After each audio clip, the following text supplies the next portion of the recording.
চা দিবসটা আপনাদের সাথে নিয়ে সেলিব্রেট করি। দুধের সাথে এলাচ কুটে নিলাম, এবার সেটাকে আমি গ্যাসে বসিয়ে দিলাম, দিয়ে এতে দিলাম পরিমাণ মতো চা পাতা, তারপর সেটাকে ফুটিয়ে নিলাম।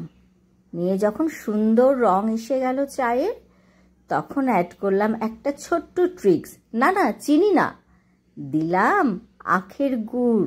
একবার খেয়ে দেখবেন, আর এর স্বাদের সাথে চিনির চায়ের স্বাদের কোনো তুলনা হয় না। এত সুন্দর এর স্বাদ হয় এবং হেলদিও বটে, না চিনিটা অ্যাভয়েড করতে পারছি। এবার আমি নিয়ে নিচ্ছি মাটির মটকাতে, কারণ দেশি মশলা চা, কড়ক চা, আর তার সাথে এই মাটির সোদা গন্ধ মিলেমিশে একদম পুরোপুরি ভারতীয় চায়ের অনুভূতি দেবে। তা না হলে চায়ের মজা কিসের? অসাধারণ। এজন্যই সুমন বলেছেন, 1 কাপ চায় শুধু তোমাকে চাই। Thank you, tata.